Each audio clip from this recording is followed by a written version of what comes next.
నమస్కారం ఘంటారావానికి స్వాగతం. ముందుగా ప్రధానాంశాలు. హైదరాబాద్లో ఉస్మానియా ఆసుపత్రి కొత్త భవనానికి సీఎం శంకుస్థాపన. గోషామహల్ మైదానంలో నిర్మాణానికి భూమి పూజ.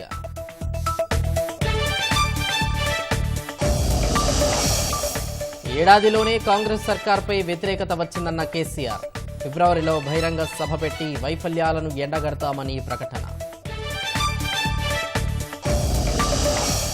ప్రజలు తిరస్కరించిన బీఆర్ఎస్ బుద్ధి మారట్లేదన్న సీఎం. కేసీఆర్ మాదిరి హామీలను ఎగ్గొట్టబోమంటూ చురకలు.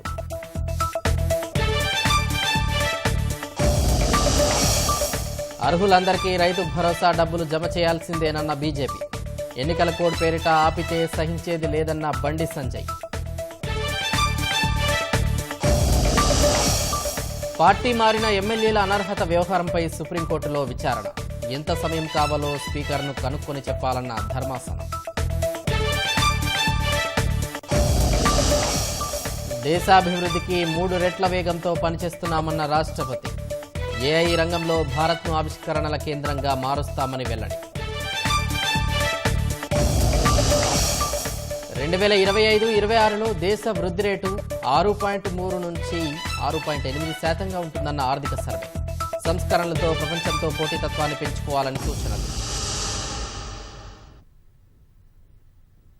హైదరాబాద్ గోషామహల్లో ఉస్మానియా ఆసుపత్రి కొత్త భవనానికి ముఖ్యమంత్రి రేవంత్ రెడ్డి శంకుస్థాపన చేశారు. 2700 కోట్లతో వ్యయంతో 26 ఎకరాల్లో కొత్త భవన సముదాయాన్ని నిర్మించనున్నారు. 2000 పడకలు అందుబాటులోకి రానున్నాయి. భూమి పూజ జరిగిన రోజు చారిత్రక దినమన్న వైద్యారోగ్య శాఖ మంత్రి దామోదర్ రాజనరసింహ 2 ఏళ్లలో కొత్త ఆసుపత్రి నిర్మాణాన్ని పూర్తి చేయాలని లక్ష్యంగా పెట్టుకున్నట్లు స్పష్టం చేశారు.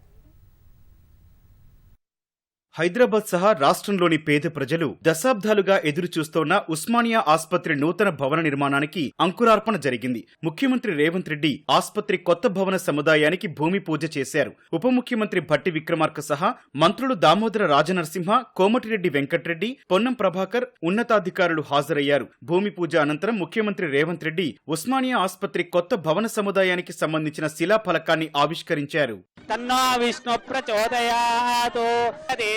వైనం ప్రణయితే నం భవతి శతాయు పురుషస్యతేంద్రియ ఆయుష్యేవేంద్రియే ప్రతిష్టతి.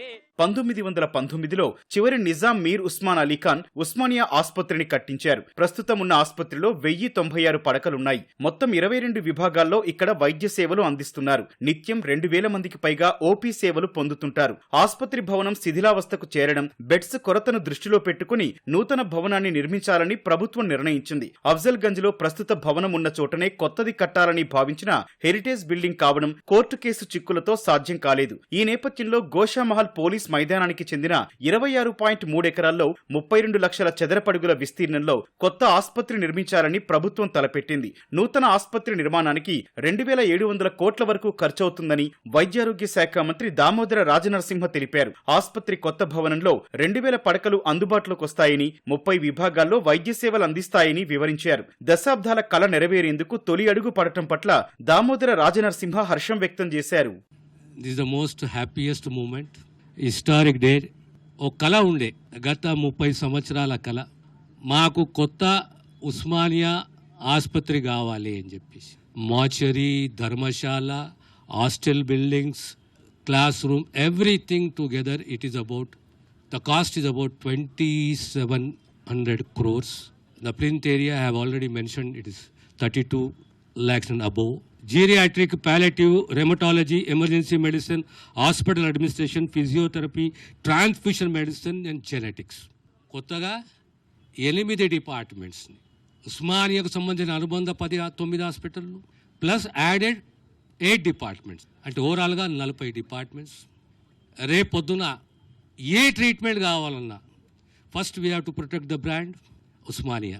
నెక్స్ట్ ఏ మాలుపురం ప్రాంతం నుంచి ఆ కుటుంబం, పేద కుటుంబం ఉస్మానియాకి వచ్చిన సంపూర్ణంగా 100% ఇది లేదు, ఈ డిపార్ట్మెంట్ లేదు అనే కంప్లైంట్ రాకుండా అన్ని డిపార్ట్మెంట్ల ద్వారా సేవలు అందించాలనే ఒక ఆలోచనతోటి ముఖ్యమంత్రి గారు తీసుకున్న నిర్ణయం ఇది.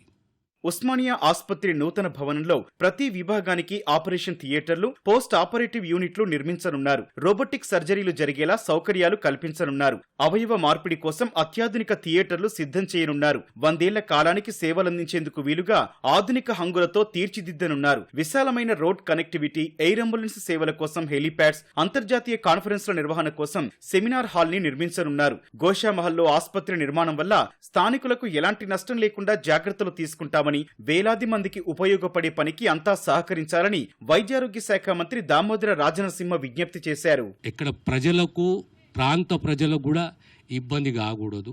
తీసుకున్నది 26 ఎకరాలు. 4 దిక్కులో కూడా రోడ్ వేసినాం. స్కై వాక్ ఏర్పాటు చేయబోతున్నాం. చాలా మటుకు చెరు వ్యాపారస్తులకు ఎక్కడ కూడా నష్టం జరగకూడదనే ఆలోచన మాకు కూడా ఉన్నది. రేపు ఈ హాస్పిటల్ నిర్మాణం పూర్తయితే ఇంకా వ్యాపారాలు పెరుగుతాయి. ఈ అందరి ఇంట్రెస్టు, లోకల్ ఇంట్రెస్టు, ఆ ప్రాంతీయ ఇంట్రెస్టు, సుమారు 100,000 కుటుంబాల ఇంట్రెస్ట్ ఇది. కనుక ఎవరికి నష్టం కాకూడదనే ఉద్దేశం మాకు కూడా ఉంటుంది. ఒక పెద్ద స్ట్రక్చర్ రావాలి, అందరికి సేవలు అందించాలి. ఆ ఉద్దేశంతో తీసుకోవాలని పూర్తి 38 ఎకరాలు తీసుకుంటుంటే అలా కాకుండా కేవలం 26 ఎకరాలు తీసుకొని ఇంకా 11 ఎకరాల పైచలకు ఓపెన్గా వదిలేసినాం పోలీసు. 2027 నాటికి ఉస్మానియా నూతన భవన నిర్మాణం పూర్తి చేయాలని ప్రభుత్వం పట్టుదలతో ఉంది. ఏడాది పాలనలో కాంగ్రెస్ నాయకులు దొరికితే కొట్టలేనంతగా రాష్ట్ర ప్రభుత్వం ప్రజా వ్యతిరేకతను మూటగట్టుకుంటుందని బీఆర్ఎస్ అధినేత కేసీఆర్ విమర్శించారు. అలవిగాని హామీలతో గద్దెనెక్కి ప్రజలను వంచిన కాంగ్రెస్ ప్రభుత్వంపై క్షేత్రస్థాయి పోరాటాలకు దిగుతామని ప్రకటించారు. కొత్త ప్రభుత్వానికి కొంత సమయం ఇవ్వాలని గంభీరంగా చూస్తున్నానని, తాను కొడితే మామూలుగా ఉండదని కేసీఆర్ వ్యాఖ్యానించారు. వచ్చేది పక్కగా బీఆర్ఎస్ ప్రభుత్వమేనని విశ్వాసం వ్యక్తం చేశారు. రాష్ట్ర పాలకుల అసమర్థతతో 15,000 కోట్ల ఆదాయం తగ్గి ఆర్థిక పరిస్థితి దివాలా తీసిందన్నారు. సిద్దిపేట జిల్లా ఎర్రవల్లిలోని వ్యవసాయ క్షేత్రంలో జహీరాబాద్ నియోజకవర్గ నేతలతో మాజీ ముఖ్యమంత్రి బీఆర్ఎస్ అధినేత కేసీఆర్ సమావేశమయ్యారు. రైతు బంధుకు రామ్, దళిత బంధుకు జై భీమ్ అని తాను చెప్పినట్లుగా కాంగ్రెస్ సర్కారు పాలనలో రాష్ట్ర పరిస్థితి మళ్లీ మొదటికొచ్చిందన్నారు. మళ్లీ కరెంటు కోతలు, నీళ్ల కరువు కనిపిస్తోందన్నారు. బీఆర్ఎస్ పాలనలో ఏటా రాష్ట్ర ఆదాయం పెరిగితే ఇప్పుడు 15,000 కోట్ల రూపాయల రాబడి పడిపోయిందని కాగ్ నివేదిక ఇచ్చిందన్నారు. ఉద్యోగులకు జీతాలు, రిటైర్మెంట్ బెనిఫిట్స్ ఇవ్వని పరిస్థితులు వస్తాయని కేసీఆర్ అన్నారు. రైతు బంధుకు రామరామ్ అంటారు, దళిత బంధుకు జై భీమ్ అంటారు. ఆయన చెప్పినది మళ్ళీ మొదటికొచ్చానా కైలాసం ఆడలో పెద్ద పామింగినట్టు అయింది. మళ్ళీ ఎవడో ఏదో చెప్తే నమ్మి ఓట్లేస్తే ఏమైంది అనేది ఒక మంచి గుణపాఠం ఇది తెలంగాణ. 1 కోటి రూపాయల భూమి ఇప్పుడు 50 లక్షలు కట్టుకోలేదు. అంత మంచిగా 4 ఎకరాల రైతు నేను 4 కోట్ల ఆశామని అనుకుంటుండే, అంత ధీమా ఉంది. అన్ని మప్పులు వీడిపోయినట్టు ప్రజలకు అన్ని తెలిసిపోతున్నాయి. మంచి ఏంది, చెడ్డ ఏంది, ఏం జరిగింది అన్ని ఇంకా ఘోరమైతే నేను చెప్తున్నా. వీళ్ళ తెలివితక్కువతనానికి ఏమైంది, నిన్న మొన్న రిపోర్ట్ వచ్చింది, కాగ్ రిపోర్ట్ వచ్చింది. పోయిన సంవత్సరం మన గవర్నమెంట్ లో వచ్చిన ఆదాయం కంటే 13,000 కోట్ల రూపాయల ఆదాయం తగ్గిపోయింది. ఇంకా మార్చి పోయే వరకల్లా ఇంకో 3-4 కోట్ల, అంటే 15,000 కోట్ల ఆదాయం పోతుంది. మన గవర్నమెంట్ ఉన్నప్పుడు ప్రతి ఏడాది 15,000 కోట్లు పెంచుకుంటూ పోయినాయి. ఏడాది 10 నుంచి 15,000 కోట్ల ఆదాయం పెరిగేది మన టైంలో. అంత జాగ్రత్తగా మనం వ్యవహారం చేస్తాం. ఇలా ఉల్టా 15,000 కోట్లు పడిపోయింది. ఇంకా వాడేమిస్తాడుగా, ఇంకో 4-5 నెలలు అయితే జీతాలకే కష్టమైతే ఉంటుంది. అందరు పెండింగ్ పెట్టి రిటైర్ అయిన దొరుకుతారు పైసలు, మీరు చూస్తారు కదా పేపర్లలో. సో ఆ విధంగా రాష్ట్ర ఆర్థిక పరిస్థితిని కూడా దివాలా తీయించారు. వాళ్ళతోనేం కాదు, పైసలు పడితే ఎంత సంతోషం ఉంటుంది. ఆయన మీద గంగ గచ్చిపోయింది. ఇప్పుడు వాడు ఇతడు ఏడో భగవంతుని కనుక ఇచ్చినా కూడా మోసం. ఏదో మళ్ళీ ఎలక్షన్ కోసం దానికోసం చేస్తారు తప్ప కడుపు నిండా ప్రేమను ఇచ్చేది ఇట్లే ఉంటుందా? ఏడాదిలోనే కాంగ్రెస్ సర్కారుపై వ్యతిరేకత వచ్చిందని, ఆ పార్టీ నేతలు కనబడితే కొట్టేలా ఉన్నారని కేసీఆర్ వ్యాఖ్యానించారు. కాంగ్రెస్ సర్కారుపై పోరాటాలకు దిగుతామని, ఫిబ్రవరిలో బహిరంగ సభ పెట్టాలని యోచిస్తున్నట్లు తెలిపారు. బీఆర్ఎస్ ప్రభుత్వం రావాలని ప్రజలు కోరుకుంటున్నారని, ఇది తథ్యమని విశ్వాసం వ్యక్తం చేశారు. ప్రాణం పోయినా సరే తెలంగాణకు రక్షకులు మనమే, తెగించి కొట్లాడాల్సిందే. తెలంగాణ హక్కులను కొట్లాడాల్సిందే, మనమే కొట్లాడి తీరాల్సిందే అన్న రెండవ మాట లేదు. సరే, నేను గంభీరంగా మౌనంగా చూస్తున్నా. నేను కొడితే వట్టి కొట్టు నాకు అలవాట్లేదు కదా. 4 రోజులు కానీ అన్నట్టుగా నేను చూస్తా ఉన్నా. కానీ మనోళ్ళందరూ కూడా ప్రతిపాదిస్తున్న ఏంటంటే, 1 సంవత్సరం జరిగిపోయింది, సంగమేశ్వర ఆన్నే పన్నది, బసవేశ్వర ఆన్నే పన్నది, పాలమూరు ఉత్పత్తుల పథకం ఆన్నే పన్నది, కాళేశ్వరం అట్లా ఎండబెడుతున్నారు. ఇవన్నీ అన్యాయాలని. కాబట్టి ఫిబ్రవరి నెలాఖరులో ఒక పెద్ద బహిరంగ సభ పెట్టాలి, ఇలా కథ చూడాలి. జరుగుతూ ఉంది. తెలంగాణ శక్తి ఏందో మరొకసారి చూపించి వీళ్ళ మెడలు వంచి ఇప్పుడు సాధించాలి. భవిష్యత్తు కోసం కూడా కొట్టాడకు మనం సిద్ధంగా ఉండాలి. 100కు 100% ఇప్పటికే ప్రజలు నిర్ణయానికి వచ్చిండ్రు. డెఫినెట్ గా రాబోయే గవర్నమెంట్ మనదే అని అనుమానం కూడా అవసరం లేదు. ఏడాది లోపలనే కాంగ్రెస్ పార్టీ దొరికితే కొడతాం రానంత గొప్పగా. ఇంకా వాళ్ళ బొంద తెలివికి నిన్న వారి పార్టీ మంది పెట్టాలి. అదేందో పోలింగ్ పెట్టిన వాడు. ఆ పోలింగ్ పెడితే 70% మనకు వచ్చింది, 30% మనకి 75. ఇది పరిస్థితి. ఫామ్ హౌస్ అంటే ఏముంటది, వారి ఉంటది, మాకు ఉంటది, అల్లం ఉంటది. కాంగ్రెస్ వాళ్ళు అయితే మనిషి చేస్తే పారబడి తవ్వచ్చు కూడా. కాంగ్రెస్ సర్కారు పాలనలో రాష్ట్ర వ్యాప్తంగా భూముల ధరలు పడిపోయి ప్రజలకు కష్టాలు వచ్చాయని హరీష్ రావు విమర్శించారు.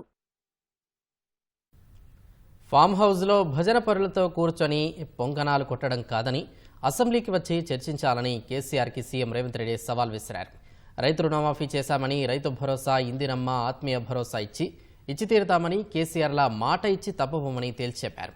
కేంద్ర మంత్రిగా 10 ఏళ్లు సీఎంగా పనిచేసి కేసీఆర్ ప్రజలకు దూరమై సోషల్ మీడియాలో పోల్ను నమ్ముకునే పరిస్థితికి వచ్చారని విమర్శించారు. కేసీఆర్ చెప్పినట్లుగా కాంగ్రెస్ పాలనలో రాష్ట్ర ప్రజలెవరూ బాధపడడం లేదని, ఇచ్చిన హామీలన్నీ నెరవేరుస్తున్నామని సీఎం తెలిపారు. రాష్ట్ర ప్రభుత్వంపై ఫామ్ హౌస్లో కేసీఆర్ చేసిన విమర్శలపై తీవ్రస్థాయిలో మండిపడ్డారు. ఫామ్ హౌస్లో కూర్చొని మాట్లాడడం కాదని, ఏడాది కాంగ్రెస్ పాలనపై అసెంబ్లీలో చర్చకు రావాలని సవాల్ విసిరారు. పాలమూరు పూర్తి చేస్తామని, వేములవాడ 100 కోట్లు ఇస్తామని, జహంగీర్ దర్గాకు నిధులు ఇస్తామని చెప్పి మోసం చేసిన కేసీఆర్ కాంగ్రెస్ సర్కార్ ఏడాది పాలనపై విమర్శలు చేయడమేంటని మండిపడ్డారు. నేను సూటిగా సవాలు విసురుతున్న చంద్రశేఖరరావు గారికి వేదిక మీద నుంచి, ఫామ్ హౌస్ లో ఉండి వచ్చిన వాళ్ళకి జోలి చెప్పుడు కాదు, అసెంబ్లీకి రా, లెక్కలు చెప్తా. ఏ ఊర్లో, ఏ తండాలో, ఏ గూడెంలో ఏ రైతుకి ఎంత రుణమాఫీ చేసినో 25,50,000 మంది రైతుల వివరాలు శాసనసభలో పెడతా. 21,000 కోట్ల రూపాయలు ఎవరి ఖాతాలో వేసినో నేను లెక్క చెప్తా. ఆనాడు నువ్వు 5,000 రూపాయలు సంవత్సరానికి రైతు బంధు కింద 10,000 ఇస్తే నేను ఎన్నికల్లో 15,000 ఇస్తా అని చెప్పిన. కానీ ఏ రోజు కూడా చంద్రశేఖరరావు గారు మనం అప్పుల్లో లేము, మనం ధనిక రాష్ట్రం, మన దగ్గర సంచుల కొద్దీ గుమ్మీల కొద్దీ రూపాయలు ఉన్నాయని అబద్ధాలు చెప్పిండు. వచ్చి చూస్తే గుమ్మీలు ఖాళీలు ఉన్నాయి. గుమ్మి కింద పందికొక్కులాగా కేసీఆర్ కుటుంబం మొత్తం తిని కూసున్నది. అయినా అధైర్యపడకుండా 15,000 బదులు ఆనాడు నువ్వు ఇచ్చిన 10,000 ఎగ్గొట్టిన 10,000 కాకుండా ఇవాళ 12,000 రూపాయల సంవత్సరానికి రైతులకు ఇవ్వాలని రైతు భరోసా కార్యక్రమాన్ని జనవరి 26 తారీఖు నాడు ప్రారంభించుకున్నాం. మార్చి 31 లోపల ప్రతి ఎకరాకు వ్యవసాయ యోగ్యమైన భూమికి ఎకరాకు 6,000 చొప్పున మీ ఖాతాలో వేసే పూచి నాది అని నేను ఈ వేదిక మీద నుంచి చెప్పదలుచుకున్నా. ఆయన అంటుండు ఎగ్గొడతారని. నేను నీలాక మాట చెప్పి ఎగ్గొట్టేటోని కాదు. దళితులకు 3 ఎకరాలని ఎగ్గొట్టినావు, దళిత ముఖ్యమంత్రి అని ఎగ్గొట్టినావు, డబల్ బెడ్రూమ్ ఇండ్లు అని ఎగ్గొట్టినావు. ఇట్లా చెప్పుకుంటూ వెళ్తే 100 మాటలు ఇచ్చి ఎగ్గొట్టిన చరిత్ర నీది, పంగనామాలు పెట్టిన చరిత్ర నీది చంద్రశేఖరరావు. కేసీఆర్ కోసం ప్రజలెవరూ ఎదురు చూడడం లేదన్న రేవంత్ రెడ్డి కేటీఆర్, హరీష్ రావులను ఊరి మీదకు వదిలేశారని తీవ్రస్థాయిలో విమర్శలు చేశారు. 14 నెలల నుంచి అంట ఆయన ఫామ్ హౌస్లో వండుకొని గంభీరంగా చూస్తున్నట్టు. ఎవరిని చూస్తున్నావా గంభీరంగా? అచ్చోసిన ఆంబోతులాక నీ కొడుకుని అల్లుని ఊరు మీద వదిలినావు. మైసమ్మ మన ఏంది జాంగీర్పీర్ల దర్గాకు వదిలిన మేకపోతులాక ఊరు మీద పడి మెసా ఉన్నారు నీ కొడుకు, నీ అల్లుడు. ఆయన కోసం ఎదురు చూస్తారట. ప్రజలందరూ బాధ పడుతురట. అయ్యా చంద్రశేఖరరావు గారు, 4 కోట్ల ప్రజలు ఎవ్వరు బాధపడతలేరు.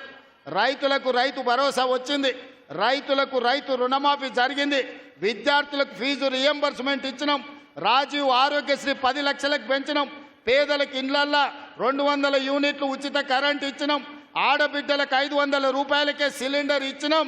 అదేవిధంగా ఆడబిడ్డలకు ఆర్టీసీలో ఉచితంగా బస్సు ప్రయాణం ఇచ్చినాం. ఇవాళ 10,000 కోట్ల రూపాయలు రాబోయే మార్చి 31 లోపల రైతు భరోసా పథకం కింద పేదల ఖాతాలో వేస్తాం. ఉపాధి హామీ కూలీలకు కూడా ఇవాళ ప్రతి కుటుంబానికి 12,000 రూపాయలు ఇచ్చినాం. నువ్వు 10 ఏళ్ళు ఇవ్వలేని ఉద్యోగాలు మొదటి సంవత్సరంలోనే 55,143 ఉద్యోగాలు ఇచ్చిన చరిత్ర మాది. ఆయన కొడితేనంట బలంగా కొడతాడంట. సరిగ్గా నిలబడేది నేర్చుకొని ఆయన కట్టె లేకుండా నీ పరిస్థితి ఎట్లుందో తెలంగాణ సమాజానికి తెలియదా? ఆయన బలంగా కొడతాడంట, ఆయన లేచి వస్తాడంట. సోషల్ మీడియాలో నాకు ఆయనకు పోటీ పెడితేనంట ఆయనకు లైక్లు ఎక్కువ వచ్చినాయంట. టిక్టాక్లో 10 ఏళ్ళు ముఖ్యమంత్రి చేసినోడు, కేంద్ర మంత్రి చేసినోడు ఇవాళ టిక్టాక్లో కేసీఆర్కు రేవంత్ రెడ్డికి పోటీ పెడితే ఆయనకు లైక్లు ఎక్కువ వచ్చినాయంటే నాకు తక్కువ వచ్చినాయంటే ఇవాళ వాళ్ళ కార్యకర్తలతో మాట్లాడుతున్నాడు. సోషల్ మీడియా టిక్టాక్లో నాకు లైక్లు వచ్చినాయని చెప్పుకునే పరిస్థితికి వచ్చిందంటే ఆయన మానసిక పరిస్థితి ఎట్లుందో తెలంగాణ సమాజం అర్థం చేసుకుంటుంది. ఫిబ్రవరి మొదటి వారంలో అసెంబ్లీలో బీసీ కులగణన, ఎస్సీ వర్గీకరణపై సమావేశాన్ని పెట్టబోతున్నామని, కేసీఆర్కు చిత్తశుద్ధి ఉంటే రావాలని సీఎం రేవంత్ రెడ్డి సవాల్ విసిరారు. ఫిబ్రవరి మొదటి వారంలో అసెంబ్లీలో బీసీ కులగణన మీద, అదే విధంగా మాదిగల వర్గీకరణ మీద సభను పెట్టబోతున్నాం. నీకు చేతనైతే చిత్తశుద్ధి ఉంటే సభకు రా, చర్చ చేద్దాం. నువ్వా మేమా తేల్చుకుందాం. చంద్రశేఖరరావు గారు కూడా రద్దయిపోయిన 1000 రూపాయల నోటు, ఇంకా దానికి విలువ లేదు. తెలంగాణ సమాజంలో నిన్ను అడిగేటోళ్ళు లేరు. చంద్రశేఖరరావు, నువ్వు ఫామ్ హౌస్లో ఉండి ప్రజలతో నీకు బంధం తెగిపోయినట్టుంది. ప్రజలు ఏం ఆలోచన చేస్తున్నారో చూడు. ప్రభుత్వ పాఠశాలలు, కళాశాలలు, యూనివర్సిటీలను నిర్వీర్యం చేస్తే ప్రజలకు ద్రోహం చేయడమేనని సీఎం రేవంత్ రెడ్డి అన్నారు. అందుకే విద్య కోసం రాష్ట్ర బడ్జెట్లో 7% నుంచి దశల వారీగా 15% నిధులు పెంచుతున్నామని ప్రకటించారు. రంగారెడ్డి జిల్లా మొగిలిగిద్దలోని జిల్లా పరిషత్ ఉన్నత పాఠశాల 150వ వార్షికోత్సవానికి ముఖ్య అతిథిగా హాజరైన సీఎం ఆ పాఠశాల గ్రామాన్ని అన్ని రకాలుగా అభివృద్ధి చేసి భావితరాలకు ఒక చరిత్రగా అందిస్తామని వెల్లడించారు. మొగిలిగిద్ద పాఠశాల విశిష్టతను గుర్తు చేసుకున్న సీఎం హైదరాబాద్ రాష్ట్ర తొలి సీఎం బూర్గుల రామకృష్ణారావు, దివంగత గవర్నర్ సత్యనారాయణ రెడ్డి, మర్రి చెన్నారెడ్డి, ప్రొఫెసర్ హరగోపాల్ వంటి ఎంతో మంది మేధావులను అందించిందన్నారు. ప్రజాప్రభుత్వం ఏర్పడిన వెంటనే 11,000 మంది ఉపాధ్యాయులను నియమించి పాఠశాలలను బలోపేతం చేసినట్లు పేర్కొన్నారు. పేద విద్యార్థుల కోసం ప్రభుత్వ సంక్షేమ హాస్టల్లో డైట్, కాస్మెటిక్స్ ఛార్జీలను పెంచామని, పేదలకు విద్యను అందుబాటులోకి తీసుకురావాలనే ఉక్కు సంకల్పంతో ప్రభుత్వం ముందుకు వెళ్తుందన్నారు. ప్రొఫెసర్ల అనుభవాన్ని ఉపయోగించుకునేందుకు వారి పదవి విరమణ వయస్సును 65కు పెంచినట్లు తెలిపారు. ఉపాధ్యాయులు ప్రభుత్వ పాఠశాలలను ప్రోత్సహించి వాటి ప్రతిష్టను రూపొందించాలని సీఎం సూచించారు. దేశ భవిష్యత్తు తరగతి గదుల్లోనే ఉంది అని ఏదైతే పెద్దలు చెప్పినరో నేను బలంగా విశ్వసిస్తున్నాను, నమ్ముతున్నాను. ప్రభుత్వ పాఠశాలలను, కళాశాలలను, యూనివర్సిటీలను నిర్వీర్యం చేస్తే ఇది సమాజానికి మనం చేసిన ద్రోహం అవుతుంది. అందుకే ఈ వ్యవస్థల్ని బలోపేతం చేయడానికి రాష్ట్ర బడ్జెట్ 7% నుంచి విడతల వారీగా 15% వరకు పెంచడం ద్వారా విద్యాశాఖ మీద ప్రత్యేకమైన శ్రద్ధ పెట్టాలి అని విద్యాశాఖను ముఖ్యమంత్రిగా ఉన్నది నా దగ్గరే పెట్టుకున్నా. ఇంకొక మంత్రికి ఇస్తే వాళ్ళు ఎలా వ్యవహరిస్తారో, ప్రాధాన్యత ఏ విధంగా ఉంటుందో, వాటి ప్రాధాన్యతలు మారుతుండొచ్చని ఆ శాఖను నా దగ్గర పెట్టుకొని ఈ రోజు ఆ శాఖను పూర్తిగా సమీక్షించుకుంటూ ముందుకు వెళ్తున్నాం. నేను చాలా ప్రైవేట్ స్కూళ్ళలో ఉండే టీచర్ల యొక్క ఎడ్యుకేషన్ క్వాలిఫికేషన్, మన ప్రభుత్వంలో ఉన్న టీచర్లు వాళ్ళ ఎడ్యుకేషన్ క్వాలిఫికేషన్ చూస్తే అసలు మీ క్వాలిఫికేషన్లో వాళ్ళకి సగం కూడా లేదు. కానీ 30,000 పాఠశాలల్లో 24 లక్షల మంది స్టూడెంట్స్ ఉంటే 12,500 పాఠశాలల్లో 31 లక్షల మంది స్టూడెంట్స్ ఉన్నారు. ఎక్కడో చిన్న లోపం ఉంది. ఈ లోపాన్ని మీరు, మేము, మనందరం కలిసి గుర్తించాలి. ఆ లోపాన్ని తొలగించాలి. దానికోసం మనందరం కష్టపడాలి. నేను ఎవరి మీద ఆరోపణలు చేయదలుచుకోలే, ఎవరిని తప్పు పట్టదలుచుకోలే. ఇది మన వ్యవస్థలో ఉన్న లోపం. ఈ స్కూల్ చరిత్ర రాసేప్పుడు మనం ఎట్లయితే బూరు రామకృష్ణరావు గారిని, సత్యనారాయణ రెడ్డి గారిని గుర్తు చేసుకుంటున్నాము, ఈ చరిత్ర రాసేప్పుడు ఈ స్కూల్కి ఒక ముఖ్యమంత్రి గారు కూడా వచ్చారు అనేది చారిత్రక సంఘటనగా ఇది రికార్డు అవుతుంది. సార్, మీరు విద్యారంగానికి ఇస్తున్న ప్రాధాన్యత మరింత పెరగాలని మిమ్మల్ని కోరుకుంటూ మీరు వచ్చినందుకు కృతజ్ఞతలు. రాష్ట్రంలో అర్హులందరికీ రైతు భరోసా డబ్బులు జమ చేయాలని కేంద్ర మంత్రి బండి సంజయ్ డిమాండ్ చేశారు. ఎమ్మెల్సీ ఎన్నికల కోడ్ పేరిట కర్షకుల పుట్టకొట్టొద్దన్నారు. రైతు బంధు కొనసాగుతున్న పథకమేనని, ఎన్నికలు గ్రాడ్యుయేట్లు, టీచర్లకే పరిమితమన్న బండి సంజయ్ రైతు భరోసాతో ఎన్నికలను ప్రభావితం చేసే అవకాశం లేదని, వెంటనే డబ్బులు వేయాలని స్పష్టం చేశారు. రైతు కూలీలకిచ్చే ఇందిరమ్మ ఆత్మీయ భరోసా డబ్బులు జమ చేయాల్సిందేనని డిమాండ్ చేశారు. ప్రభుత్వ చేతకానితనాన్ని ఎన్నికల కోడ్తో ముడిపెట్టి తప్పించుకోవాలని చూస్తే ఊరుకునే ప్రసక్తే లేదని బండి సంజయ్ హెచ్చరించారు. అందుకోసం అవసరమైతే బీజేపీ పక్షాన ఎన్నికల సంఘానికి లేఖ పంపుతామన్నారు. అర్హులందరికీ రేషన్ కార్డులు ఇవ్వాల్సిందేనని బండి సంజయ్ తెలిపారు.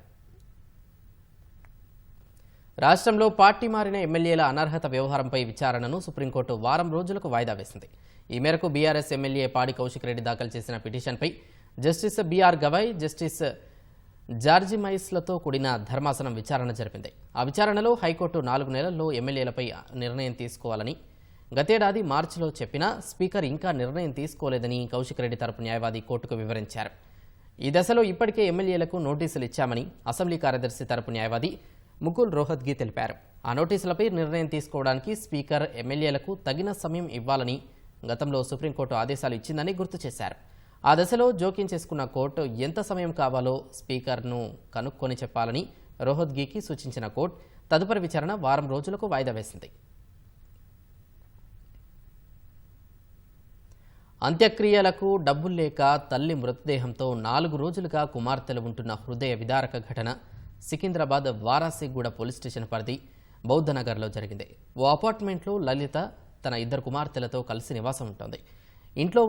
ఇంట్లో నుంచి దుర్వాసన వస్తుండటంతో అనుమానం వచ్చిన స్థానికులు పోలీసులకు సమాచారం అందించారు. ఘటనా స్థలికి చేరుకున్న పోలీసులు ఆమె మృతి చెందినట్లు ధృవీకరించారు. 5 ఏళ్ల క్రితం భర్తతో విడిపోయిన లలిత 2 కుమార్తెతో కలిసి జీవిస్తోంది. ఇటీవల తన తల్లి చనిపోవడంతో మానసికంగా కుంగిపోయి ఉంటుందని పోలీసులు భావిస్తున్నారు. ఈ క్రమంలోని లలిత చనిపోయి ఉంటుందని అనుమానిస్తున్నారు. అంత్యక్రియలకు డబ్బులు లేకపోవడంతో తల్లి మృతదేహంతోనే 4 రోజులుగా కుమార్తెలు ఉంటున్నారని ప్రాథమికంగా గుర్తించారు. శవపరీక్ష కోసం లలిత మృతదేహాన్ని గాంధీ ఆసుపత్రికి తరలించిన పోలీసులు కేసు నమోదు చేసుకుని దర్యాప్తు చేస్తున్నారు.